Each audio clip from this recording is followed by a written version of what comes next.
लक्ष्य को लेकर के असाधारण यात्रा पर निकलते हैं तो रास्ते में चुनौतियों की भरमार होती है और चुनौतियां भी असामान्य होती है। इतनी आपदाओं के बीच ही सीमा पर भी देश के सामर्थ्य को चुनौती देने के दुष्प्रयास हुए,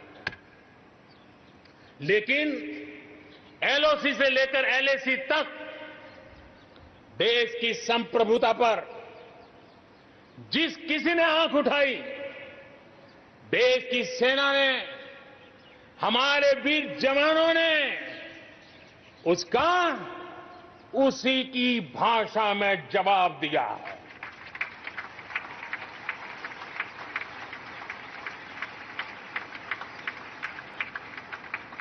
भारत की संप्रभुता की रक्षा के लिए पूरा देश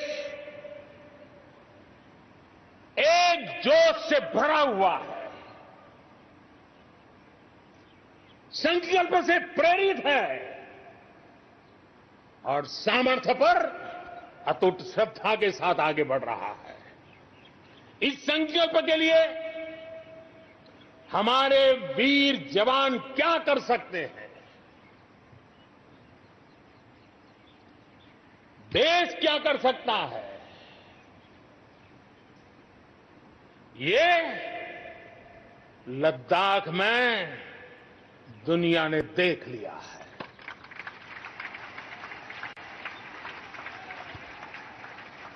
मैं आज मातृभूमि पर न्योछावर उन सभी वीर जवानों को लाल किले की प्राचीर से आदरपूर्वक नमन करता हूं।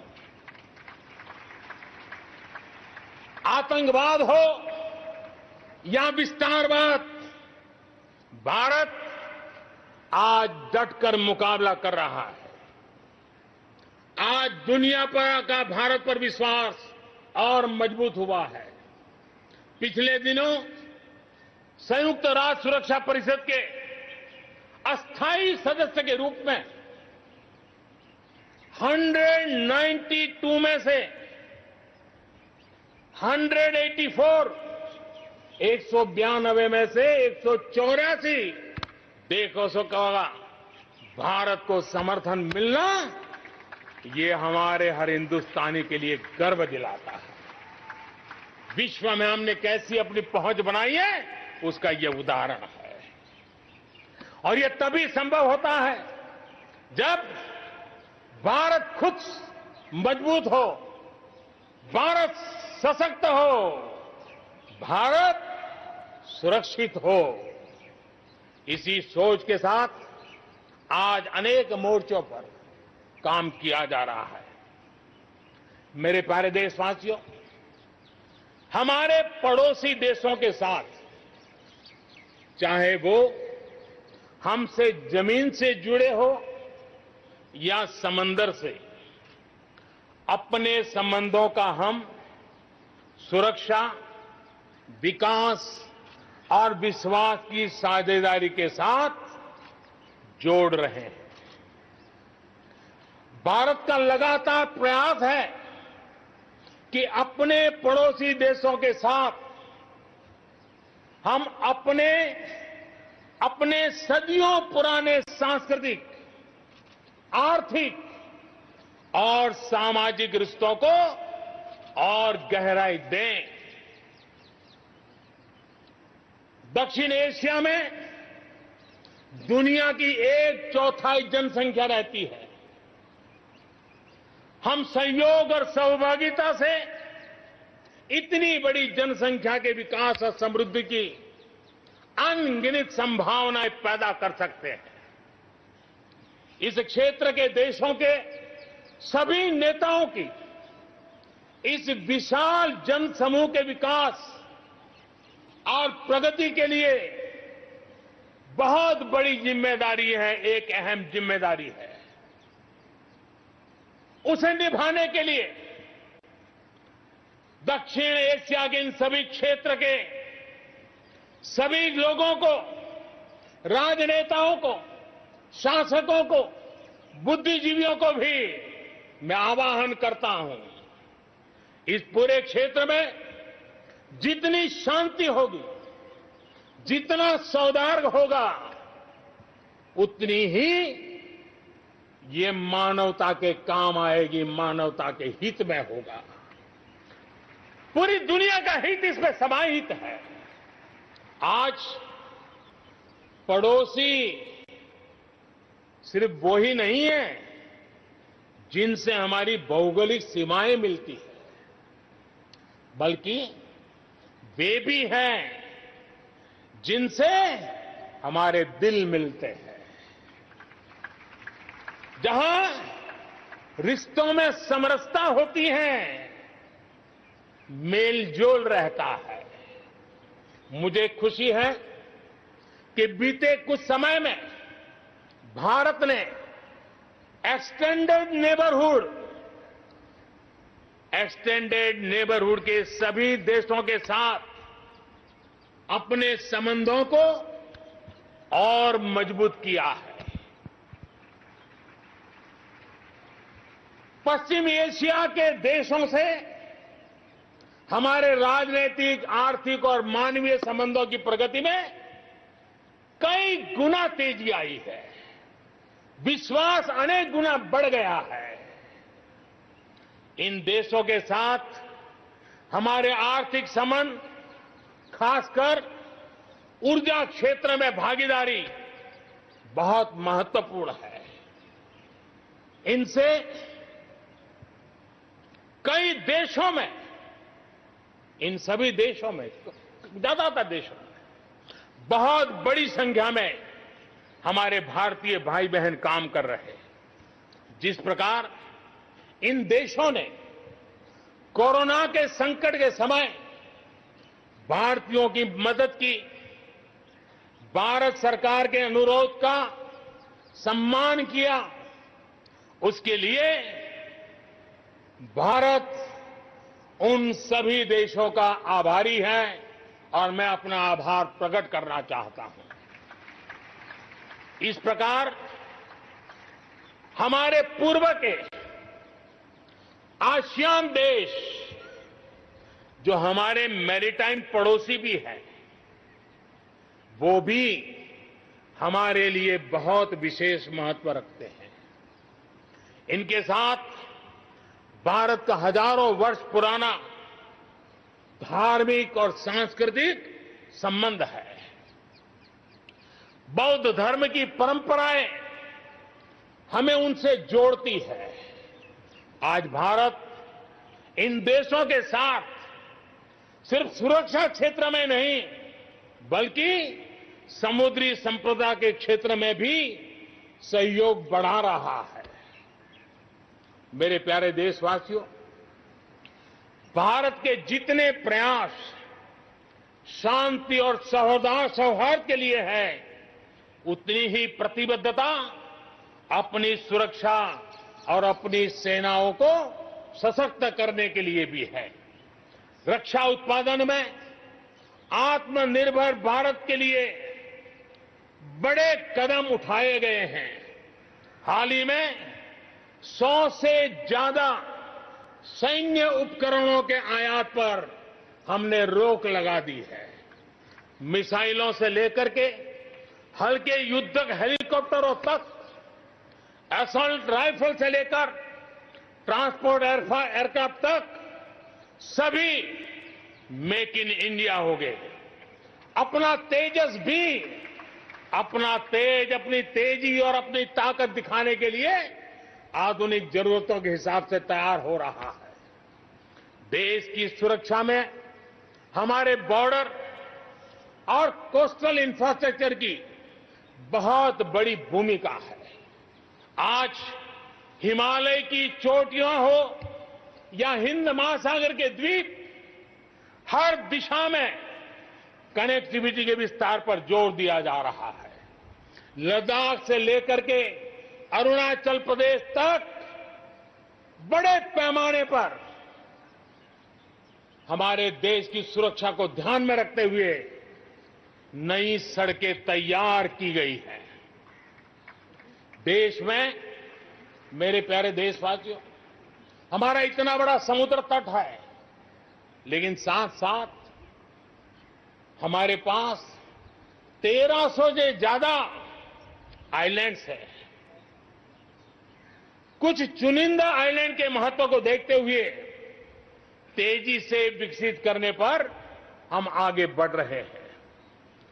आपने देखा होगा, पिछले सप्ताह 5 दिन पहले अंडमान निकोबार में submarine optical fibre cable project का लोकार्पण हुआ।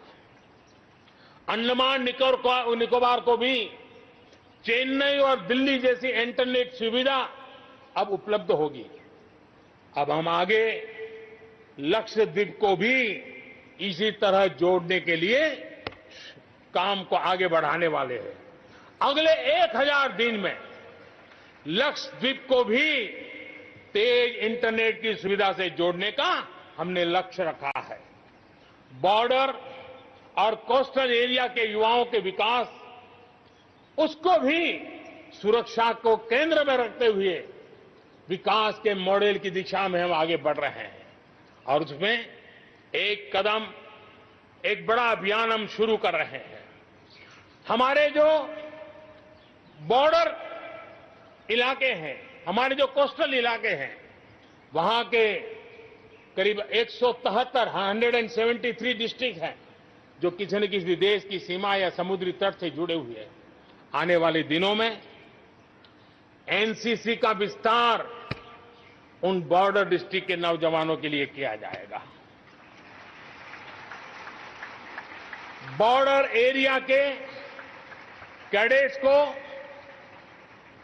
हम करीब करीब 1 लाख नए एनसीसी के कैडेट तैयार करेंगे और उसमें 1/3 हमारी बेटियां हो, ये भी प्रयास रहेगा।